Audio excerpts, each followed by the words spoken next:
అనగనగా ఛానల్‌కి అందరికీ స్వాగతం. పిల్లలు, ఇప్పుడు మనం తెనాలి రామకృష్ణుని కథల నుంచి చేసేది ఏమిటో చేసెయ్యి సూటిగా అనే ఒక కథను వినేద్దాం. ఈ తెనాలి రామకృష్ణుడు రాయలవారి శిక్ష నుంచి తప్పించుకుంటాడు గదా తెలివిగా. తనని పెట్టిన గోతిలో చాకల్ని పెట్టి తను బయటపడతాడు. అలా బయటపడి నేరుగా అప్పాజీ గారి దగ్గరకొస్తాడనమాట. అప్పాజీ గారి దగ్గరకొచ్చి విషయం ఏంటని చెప్పి అడుగుతాడు. తను విన్న విషయాలు గూడా అప్పాజీ గారికి చెప్తాడనమాట. చెప్పిన తర్వాత ఈ అప్పాజీ గారు చెప్తారు. అంటే రాయలవారి మంత్రి గారనమాట.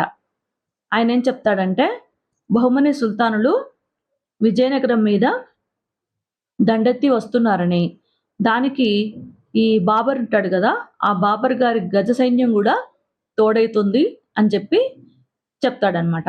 ఇంకప్పుడు చెప్పంగానే ఎలాగైనా ఈ యుద్ధాన్ని ఆపాలని చెప్పి అనుకుంటారు. ఎందుకంటే ఇటు బహుమని సుల్తానుల సైన్యము, మళ్ళీ బాబర్ గారి గజ సైన్యము అన్నీ తోడైతే చాలా కష్టము ఈ రాయలవారికి ఆ యుద్ధంలో గెలవడం. అందుకని ఎలాగైనా తెలివిగా ఈ యుద్ధాన్ని ఆపాలని చెప్పి అనుకుంటాడు ఈ తెనాలి రామకృష్ణుడు. ఇంకా అప్పాజీ గారి అనుమతితో ఈ బాబర్ ఉంటాడు గదా! ఢిల్లీకి అక్కడికెళ్తాడనమాట. వెళ్ళి బాబర్ గారు ఒక గుర్రం మీద రోజు తోటలోకి వస్తూ ఉంటారనమాట షికారుకి. అలా వచ్చే దోవలో ఈ తెనాలి రామకృష్ణుడు ఒక ముసలితని వేషం వేసుకుంటాడనమాట. ఒక ముసలితని వేషం వేసుకొని అక్కడ మొక్కలు నాటుతూ ఉంటాడు. అంటే బాబర్ గారు చూసేటట్టుగా ఆయన వచ్చేటప్పుడు ఈ తెనాలి రామకృష్ణుడు మొక్కలు నాటుతూ కనిపిస్తాడనమాట బాబర్ గారికి. అప్పుడు ఒక పాట పాడతాడు.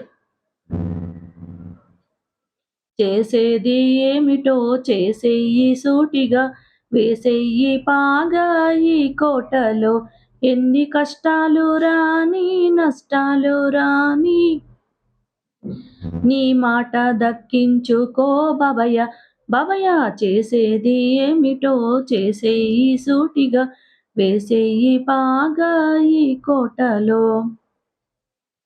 నాటేది ఒక్క మొక్క, వేసేది 100 కొమ్మ, కొమ్మ కొమ్మ విరగబూసె వేలాదిగా, ఇక కాయాలి బంగారు కాయలు, ఇక భోంచేయాలి మీ పిల్లకాయలు. చేసేది ఏమిటో చేసెయ్యి సూటిగా, వేసెయ్యి పాగా ఈ కోటలో అని పాడుతూ ఆ బాబర్‌కి కనిపిస్తాడనమాట. అప్పుడు కనిపించగానే బాబర్ అడుగుతాడు ఈ వేషం వేసుకున్న తెనాలి రామకృష్ణుడిని. బాబు నువ్వు ఇప్పుడు బాబయ్య నువ్వు ఇప్పుడు మొక్కలు నాటుతున్నారు. మీరు ఇవి ఎప్పటికి పెరిగేను? ఎప్పటికి పళ్ళు, కాయలు కాసేను? మీరు ఎప్పటికి తినేను? మీరు ఏ ఆశతో ఇప్పుడు ఈ మొక్కలు నాటుతున్నారు అని చెప్పి అడుగుతారనమాట బాబరు తెనాలి రామకృష్ణుడిని. అడగంగానే అప్పుడు ఈ ముసలి వేషంలో ఉన్న తెనాలి రామకృష్ణుడు చెప్తాడు, ఇలానే మన తాతగారు, మన తండ్రులు అందరూ ఇలా అనుకుంటే మనం ఇప్పుడు పెద్ద పెద్ద చెట్లకి పెద్ద పెద్ద చెట్లకి ఉన్న పళ్ళు, కాయలు మనం తినగలిగే వాళ్ళమా? వాళ్ళందరూ చెట్లు నాటబట్టే మనం ఇప్పుడు తినగలుగుతున్నాము అని చెప్పి, అలానే ఈ ఈ మొక్కలు ఇప్పుడు నేను నాటితే నా మనవలు, మనవరాళ్ళు అందరూ తింటారు. ప్రజలందరూ తింటారు. అందుకని వాళ్ళందరి కోసం నాటుతున్నాను ఈ మొక్కలు. నా కోసం కాదని చెప్పి చెప్తాడనమాట. ఇంకా ఆ సమాధానానికి బాబర్ గారికి చాలా సంతోషమేస్తుంది.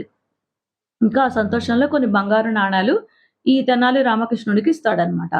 తెనాలి రామకృష్ణుడికి ఇవ్వంగానే అప్పుడంటాడు తెనాలి రామకృష్ణుడు, ఈ మొక్కలు నాటితే ఎప్పటికో ఫలాన్నిస్తాయి. కానీ మా బాబర్ గారి దగ్గర ఇప్పుడే ఫలాన్నిస్తోంది. మొక్క నాటంగానే ఫలితం వచ్చింది నాకని చెప్పి అంటాడు. ఇంకా ఆ మాట చెప్పంగానే ఇంకా బాబర్ గారికి ఇంకా బాగా సంతోషంతో ఇంకొన్ని బంగారు నాణాలు ఇస్తాడనమాట. ఈ మొదటి కాపు ఎప్పుడొస్తుందో గానీ, ఇప్పుడు నాకు మొదటి ఫలితము, రెండో ఫలితం ఇప్పుడే వచ్చినాయి బాబర్ గారి దయ వల్ల అని చెప్పి అంటాడు. ఇంక అట్లా పొగుడుతుండేటప్పటికి ఇంక బాబర్‌కి గూడా బాగా సంతోషపడిపోతాడనమాట. ఇంకప్పుడు ఈ తెనాలి రామకృష్ణుడు, క్షమించండి మహారాజా, నేనిట్లా విజయనగరం సామ్రాజ్యం నుంచొచ్చాను. విజయనగరం మీద ఈ బహుమని సుల్తానులు దాడి జేయాలనుకుంటున్నారు. దానికి తోడు మీ గజ సైన్యం గూడా తోడవుతుందంట గదా! ఇది ఈ యుద్ధం జరగడం అన్యాయము. ఇది ఎలాగైనా ఆపండి మీరు. వారికి సహాయం చేయకండి అని చెప్పి అడుగుతాడనమాట. అడగంగానే ఇంకప్పుడు ఈ తెనాలి రామకృష్ణుడి తెలివికి బాబర్ కూడా సంతోషించి తన గజ సైన్యాన్ని వెనక్కి పంపించమని చెప్పి ఆదేశాలిస్తాడు. ఇంకప్పుడు ఆ బహమనీ సుల్తానులను గూడా ఈ విజయనగర సామ్రాజ్యం మీద యుద్ధం చెయ్యొద్దని చెప్పి ఆదేశం పంపిస్తాడనమాట. ఇంకా అలా ఈ విజయనగర సామ్రాజ్యానికి ఈ బహమనీ సుల్తాన్‌లు దండెత్తకుండా ఇలా తెనాలి రామకృష్ణుడు తన తెలివితేటలతోటి ఈ బాబర్‌ని ఒప్పించి ఇంకా అట్లా యుద్ధాన్ని ఆపుతాడనమాట. చూసారా పిల్లలు? ఈ తెనాలి రామకృష్ణుడు తన తెలివితేటలతోటి ఒక యుద్ధం జరగకుండా ఆపాడనమాట. యుద్ధం అంటే ప్రాణ నష్టం గదా! అందుకని. అలానే ఆ పాటలో నాటేది ఒక్క మొక్క అంటే మనం ఒక్క మొక్క నాటితే దానికి 100 కొమ్మలొస్తాయి. 100 కొమ్మలకి మనకి ఎన్ని కాయలొస్తాయి. అంటే మనం ఇప్పుడు మొక్కలు గనక నాటితే మనకి తరతరాలుగా మనకి ఆ ఫలితం వస్తూ ఉంటుందనమాట. అంటే ఒక చెట్టు పెరగడానికి చాలా సమయం పడుతుంది గదా! అందుకని మనము వాటితోటి మన పర్యావరణం గూడా బాగుంటుంది. అలానే మనకి పళ్ళు, ఫలాలు అన్నీ ఇస్తాయి చెట్లు. కథ కంచికి మన వెంటికి. నచ్చితే లైక్ చేయండి, షేర్ చేయండి, సబ్స్క్రైబ్ చేయండి.